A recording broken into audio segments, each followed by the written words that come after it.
We start this morning at 8 o'clock with our top story as more people are being told to get out of the path of the Aspen Acres fire in southern Colorado, an area of Huerfano County, south of the latest mapping, also put under a mandatory evacuation order.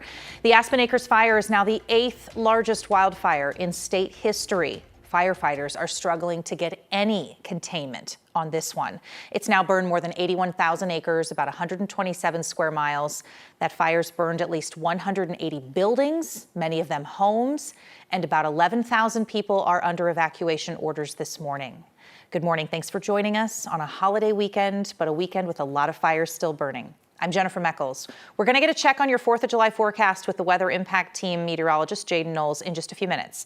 But first, we want to talk more about these fires. Firefighters from across the country are on the front lines of that fire near Pueblo, working tirelessly to protect people and property this weekend. 9 News reporter Shalima Maharaj has more from the firefight and the perspective of a property owner who watched his own home burn. You know, I was hoping to get up there before the fire came. But it was too fast for Joseph Armenio.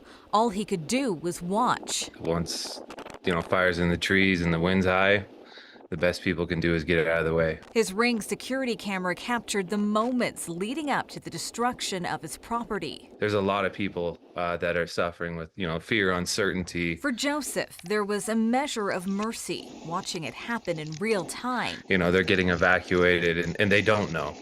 And so I just try to tell myself I'm blessed because I know. As of Friday evening, the Aspen Acres fire had already forced roughly 11,000 people to evacuate. What do crews need the most to help fight this fire? A break. I mean, we're under another day of red flag warnings. And what that means is high winds, low humidity, high temperatures. Al Nash is a public information officer with the Alaska Complex Incident Management Team. Frankly, we are more likely to see very significant fire behavior later in the season, like 6, maybe even 8 weeks from now. This is much earlier than expected. I won't say it's unprecedented, but it's unusual. It's an urgent situation. I'd love to tell you that a half dozen days into the fire that we'd be getting our arms around it, but I can't tell you that this evening because we're not there yet. They need cooler temperatures to prevail. If we can get a little moisture that doesn't come with thunderstorms and lightning that starts new fires, that would give us just that little bit of an opportunity to begin establishing some control lines. That was Shalima Maharaj reporting. Al Nash also wants to underscore that crews could use your help by not flying personal drones over that fire and others. If you're flying over those areas, crucial pieces of equipment like scooper planes, air tankers, helicopters, that could affect them, and we don't want them to be grounded while they're trying to work. Now's a good time we can bring in Jaden Knowles again because we talk so much about Mother Nature's role in fighting these fires with us, right, Jaden? And we actually are getting a little bit of relief today, finally. She's actually on our side for once this afternoon. We have no red flag warnings for the first time in the last 8 days. So hopefully that kind of helps the firefighters put out those fires. I mean, look at the Aspen Acres fire. It's now ranked 8th out of the top 10 for the largest wildfires in Colorado history. It's already burned 81,000 acres. So, it's still continuing.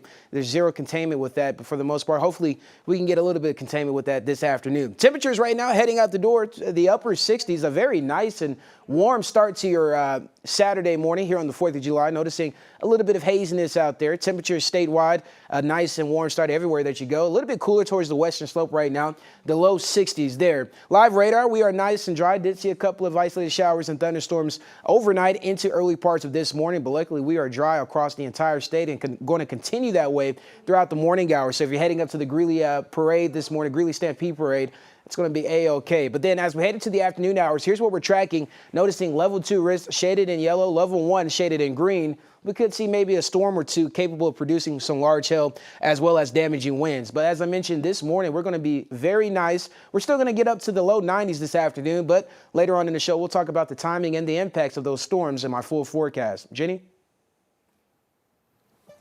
Jaden, thank you. More than 300,000 people visit the Greeley Stampede every year, but the event is rooted so much in one of the most fun things that they do, of course, is this parade that they have. The Norcross family started this big event back in 1922. They called it the Greeley Spud Rodeo and Horse Show. Headlines from that time say about 10,000 people visited. Look how much it's grown. And every year, organizers have added more and more elements, from pie eating contests to motorcycle racing to now concerts. But a fan favorite part is always the Independence Day Parade. That is where we find 9 News Morning's anchor Drew Carney, who is there to be the MC this morning and bring us a little preview. Yes.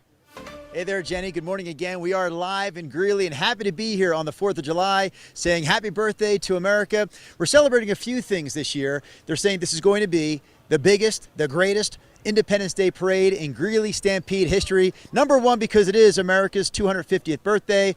Also this year, we're celebrating Colorado's 150th birthday. And we're celebrating with a whole bunch of people, a lot of people already down here lining the streets, getting ready for the parade, which kicks off at 9 a.m. Among the participants, a little band out of Minnesota. I have with me the band director of Cotter High School's marching band from Minnesota. He is Andrew Muir.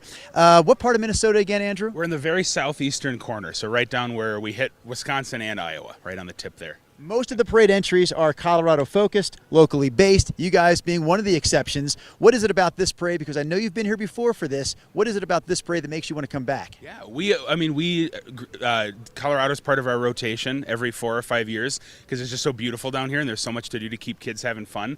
But this parade in particular is so well organized and there's a ton of great people along the parade route, and it's just nice to be able to have so many people see our show.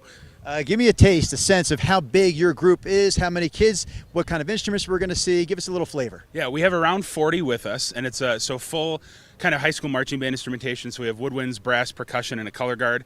Our competitive group that was performing all throughout June in Minnesota is larger, but so our touring group is a little bit smaller. So we have about 40 that are performing today. And we're doing about a third of our competitive show.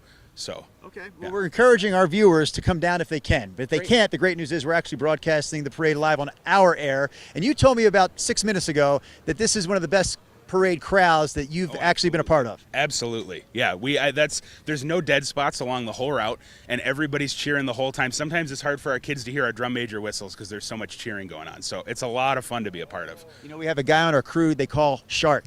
Okay. It's the guy right there behind the camera. Do you think over your shoulder, see there's a small gathering of people, you think we can get them to start cheering? I might be able to. Mark, can we zoom in there? Hey gang, are you ready for the Independence Day Parade? Let me hear you. There we go. That wasn't too difficult. They're ready to rock and roll. Early in the morning, right? Where are your kids right now? They have to be close. We're actually staying the night at UNC in Wilson Hall. So they're finishing up breakfast right now, and then we got to get dressed and get ready to roll out. So get them to the starting line. It was a pleasure to meet you, Andrew. Nice to meet have you a blast. Too. Welcome back to Colorado. Thank you. Thanks for having us. Andrew and his kids are going to be part of the big parade that starts again at 9 o'clock this morning. When we came down here at 6 o'clock, a lot of people were already lining the streets. They get here early because this is such a fantastic annual event and people want that up close look. We're going to bring it to you live. If you can't be here in person, it's airing right here on KTVD again starting at 9 o'clock this morning. Proud to be one of your co-hosts this year.